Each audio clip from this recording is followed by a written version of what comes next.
Eu descobri que minha esposa estava mentindo porque a mãe dela me mandou um áudio chorando, perguntando por que a Camila não tinha ido visitá-la. O problema é que 10 minutos antes, a Camila tinha saído do nosso apartamento em Campinas, dizendo exatamente isso, que ia passar a noite com a dona Sônia porque a pressão dela tinha subido. Eu fiquei parado na cozinha, com a marmita do nosso filho ainda aberta em cima da pia, ouvindo minha sogra repetir: Rafael, ela não atende. Você sabe onde ela está? E senti uma coisa gelada subir pelo meu peito, porque naquele instante eu entendi que minha vida normal tinha acabado. A gente era casado há 8 anos, morava num condomínio simples no Cambuí, tinha um menino de 6 anos, o Davi, e uma rotina que parecia cansada, mas segura. Eu trabalhava numa empresa de logística em Valinhos, ela era coordenadora numa clínica odontológica, e nos últimos meses vivia dizendo que estava sobrecarregada, que eu cobrava demais, que ela precisava respirar. Quando eu perguntava por que ela escondia o celular virado para baixo, ela ria sem humor e falava: Nossa, Rafael, agora eu tenho que pedir autorização até para responder o WhatsApp. Aí eu me calava, porque ninguém quer ser o marido paranoico. Mas naquela noite eu liguei. Ela recusou. Mandei mensagem. 2 tiques. Nada azul.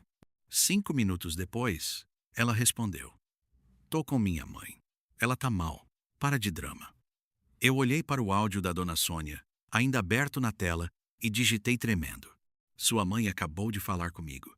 A resposta demorou quase 1 minuto e veio seca. Você ligou para ela para me vigiar? Parabéns, Rafael. Você passou de inseguro para doente. Aquilo me quebrou de um jeito estranho, porque ela não tentou explicar. Ela me atacou como se eu fosse o culpado por ter encontrado a mentira. Eu fui até a portaria fingindo buscar uma encomenda, e o seu Arnaldo, porteiro antigo, comentou sem maldade: Dona Camila saiu apressada, né? O moço do Corolla branco nem desceu dessa vez. Eu senti o chão sumir. Que moço? Perguntei, tentando parecer normal. Ele travou, percebeu que tinha falado demais e disse: Ah, achei que era colega de trabalho, doutor André, não é? Ele já veio outras vezes. André era meu melhor amigo desde a faculdade, padrinho do Davi, o cara que almoçava na minha casa em domingo de churrasco. Voltei para o apartamento com a boca seca, abri o notebook dela porque eu sabia a senha, ou achava que sabia. Estava trocada. Então ouvi o tablet de Davi apitar no sofá, conectado no WhatsApp web antigo dela, e apareceu uma mensagem de um número salvo como Clínica. Ele desconfiou? Logo embaixo, antes que eu respirasse, veio outra. Fica calma, amor.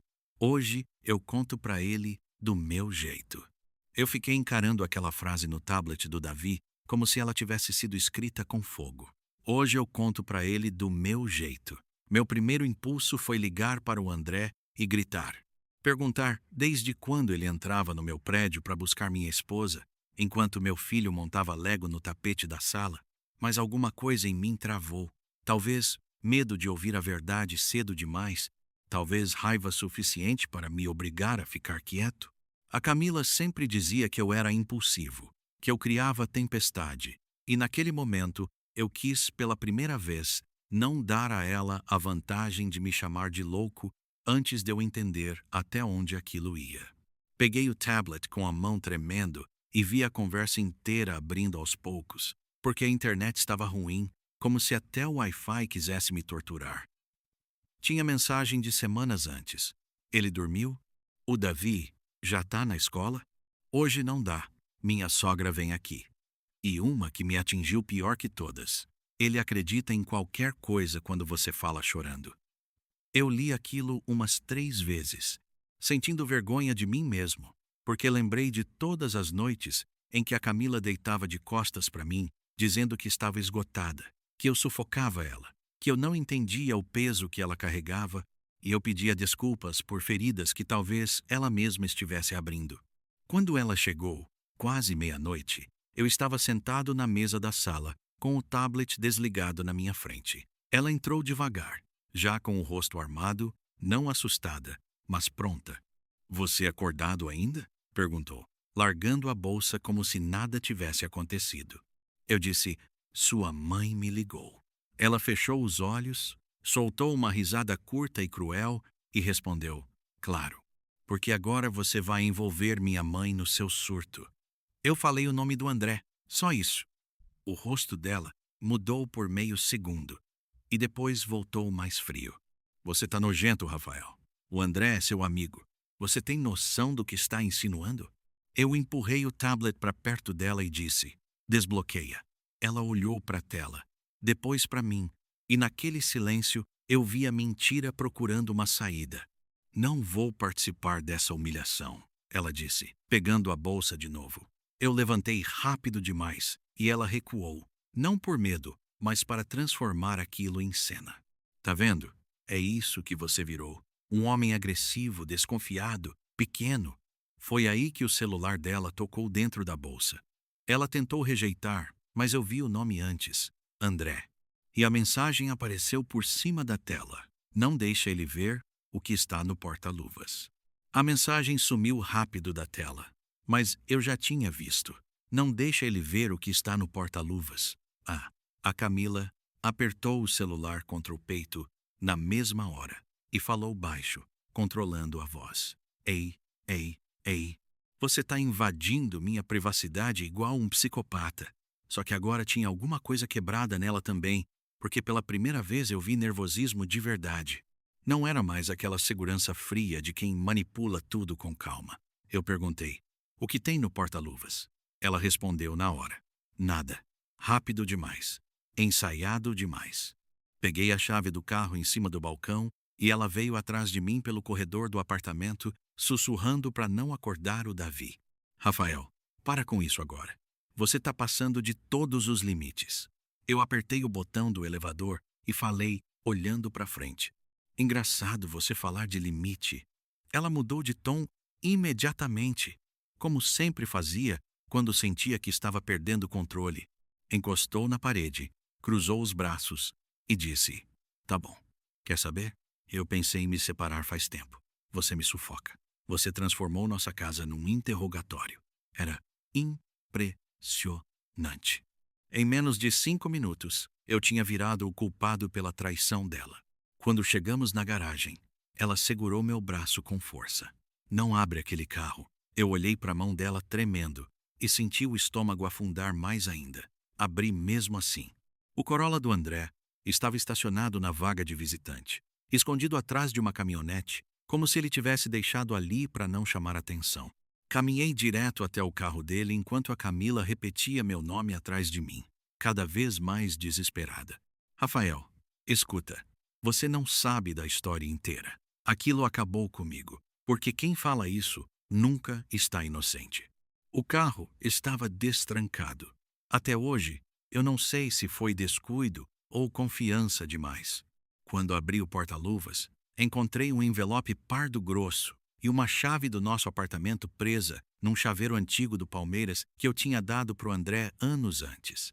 Dentro do envelope, tinham comprovantes de Pix da Camila para ele. Quase 20 mil reais ao longo de meses, sempre com descrições ridículas tipo ajuda, projeto, urgente. Só que no meio dos papéis tinha outra coisa, uma impressão de conversa. Meu nome aparecia várias vezes. A Camila tentou arrancar os papéis da minha mão.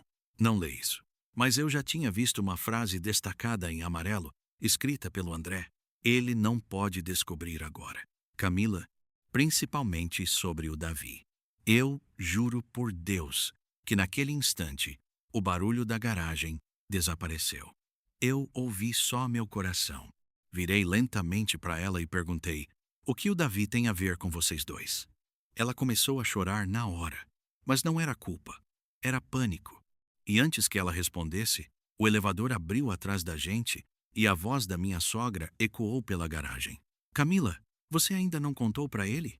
Eu congelei quando vi minha sogra saindo do elevador de chinelo e casaco por cima da camisola, com o rosto destruído de tanto chorar. A Camila ficou branca na mesma hora.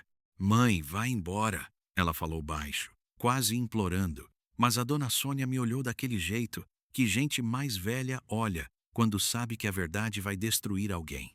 Ele merece saber, ela disse.